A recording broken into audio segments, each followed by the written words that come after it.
बहुत कम लोगों को पता है कि जब कलाम सर 23 साल के थे, उनका सपना एक पायलट बनने का था और अपने लक्ष्य को पाने के लिए उन्होंने एयरोनॉटिकल इंजीनियरिंग की पढ़ाई की और एयरफोर्स के एग्जाम में बैठे। उन्हें मिला के कुल 25 कैंडिडेट थे। कलाम सर इस किस्से को याद करते हुए कहते हैं कि मैं सेलेक्ट नहीं हो पाया। सिलेक्शन 8 लोगों का होना था और कलाम सर की रैंक 9वीं आई। उन्हें उस दिन लगा कि उनका इंडियन एयरफोर्स में जाने का और पायलट बनने का सपना टूट गया। इसके बाद तो मानो जैसे पूरे भारत का सपना पूरा हो गया।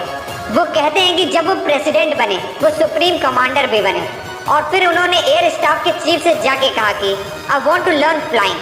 और फिर उन्होंने एयर स्टाफ की 6 मंथ की हार्ड ट्रेनिंग की और फिर SU-30 को उड़ाया। अपने बचपन के सपने को पंख लगाया। ये बताते हुए उन्होंने कहा कि यहाँ सीखने वाली बात ये है कि dreams transform into thoughts and thoughts result into action.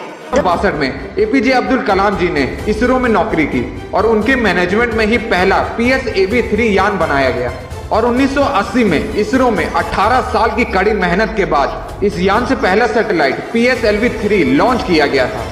फिर कलाम जी ने अपने मैनेजमेंट में इंडियन मिसाइलों की लाइन लगा दी। पृथ्वी मिसाइल, त्रिशूल मिसाइल और अग्नि मिसाइल बनाए। सामने एक न्यूक्लियर पावर घोषित कर दिया और बड़े बड़े अमेरिका जैसे देश भी भारत को, एपीजे अब्दुल कलाम जी को और न्यूक्लियर टेस्ट को रोक नहीं पाए। और यहीं से मिला भारत को the missile man of India. APJ Abdul Kalam ji युवाओं को हमेशा बड़े सपने देखने के लिए प्रेरित करते थे। वो कहते थे, युवाओं को मेरा यही संदेश है कि कुछ अलग तरीके से सोचो, कुछ नया करने का प्रयास करो, हमेशा अपना रास्ता खुद बनाओ और असंभव को हासिल करो। अखबार बेचने वाले बच्चे से लेकर राष्ट्रपति बनने तक का ये सफर सबको प्रेरणा दे गया। आसमान की बुलंदियां छूने के बाद भी उनके पैर हमेशा जमीन से जुड़े रहे। उनकी सादगी के लोग हमेशा कायल रहे। डॉक्टरेट एपीजे अब्दुल कलाम जी का ये किस्सा सबको चौंका गया। जब वे राष्ट्रपति थे, उसी दौरान वो बच्चों के साथ खेल रहे थे।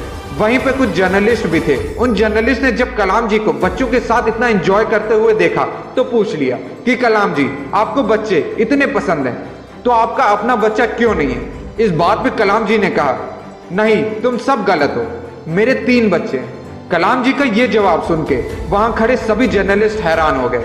उन्होंने कहा, क्या मेरे तीनों बेटों को नहीं जानते?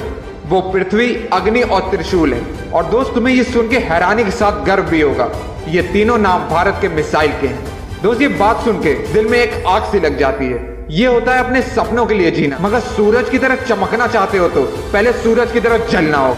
दुनिया में 26 मई जिस दिन कलाम जी वहां पर विजिट पे गए थे, उस दिन को वहां साइंस डे मनाया जाता है। UN उनके जन्मदिन को वर्ल्ड स्टूडेंट डे मनाते हैं। दोस्त, ये होती है परिभाषा भारत के सम्मान की जब बात होती है डॉक्टरेट एपीजे अब्दुल कलाम की। एक बहुत गरीब से घर से होने के बावजूद भी अपनी मेहनत और समर्पण के बल पे बड़े सपने को साकार कैसे करते हैं, इनका नाम ही इस बात का प्रमाण है। और ये बात हमेशा याद रखना, उम्र थका नहीं सकती, ठोकरें गिरा नहीं सकती, अगर जिद हो जीतने की तो हार भी हरा नहीं सकती।